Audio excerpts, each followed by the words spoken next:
#1 value, and it has been for several years. People value different things. I'm single, I don't have any kids, and my career means a lot to me. But would it really matter? The fact that I have my dream job, the fact that I make good money, that I have savings, if my health was poor, if I was on 8 different medications a day, if I was suffering from type 2 diabetes, high blood pressure, or high cholesterol. Would it matter if you were with your soulmate, if you had the best relationship with your kids and your friends, but you were struggling every day because you didn't have the energy? If you walk up a flight of stairs and you're just so out of breath? I hope your answer is no. Health is very important, and I firmly believe we need to become the CEO of our health. Now on the table in front of you, I have this handout. This is a report that I pulled from our clinic, just a random report. I'm going to assume most people go to their doctor once a year or maybe every 2 years. I know there's insurances out there now that only pay for a physical every 2 years. But usually at your physical, the doctor will do blood work. So I want to ask you a few questions. How many of you know or remember what your last fasting blood sugar was? Raise your hand. How many of you know what your hemoglobin A1C is? Raise your hand. In case you don't know what that is, that measures your average blood sugar over the past 12 weeks.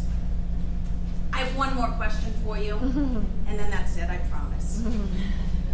How many of you know what your fasting insulin is? Raise your hand. Only 2 of us. I'm not surprised on the fasting insulin because most doctors do not check that at all. You have to request it. But those 3 numbers I gave you, fasting blood sugar, hemoglobin A1C, and fasting insulin, those are used to determine diabetes, specifically if you have type 2 diabetes. It is possible to get type 1 diabetes when you're an adult, but it's very uncommon.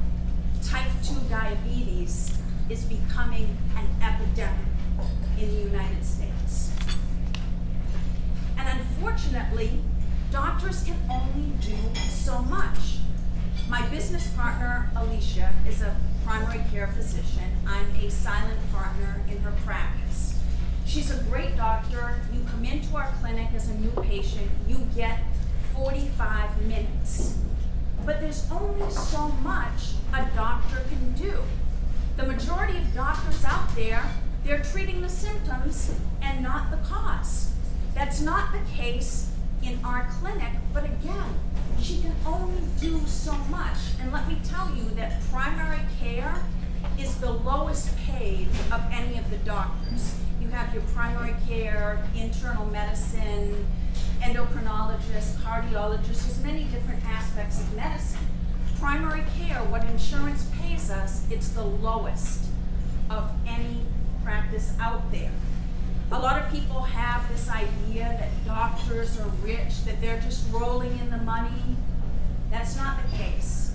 My business partner graduated from UM in 2000.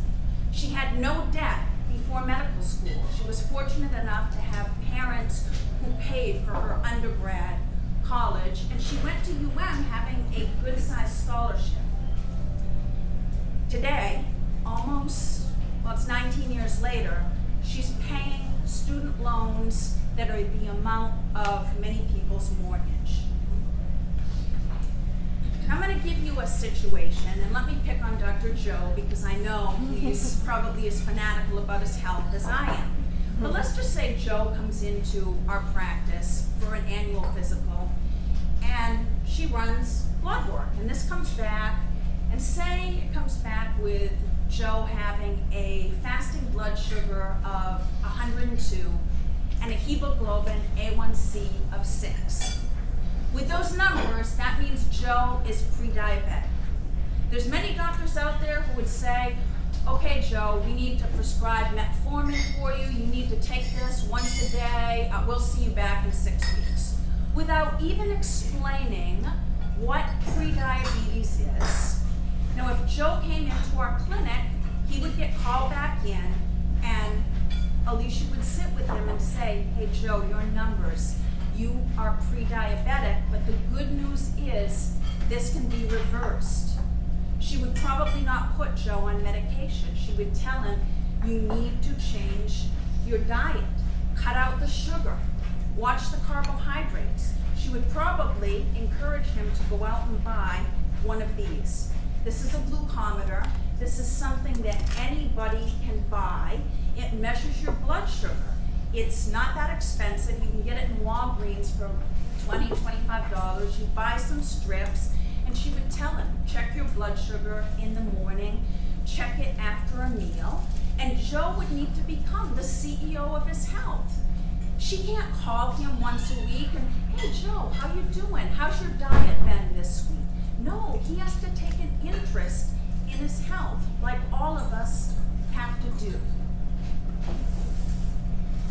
With what insurances are paying, it's getting worse and worse.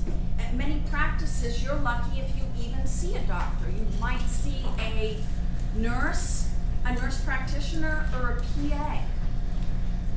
We have to take an active part in our health, because it's getting more and more expensive, and the people that are healthy, we're the ones that are paying for all the people that are not. So I challenge you, just take an interest. Ask for a copy of your blood report. Become the CEO of your life, because you're all worth it.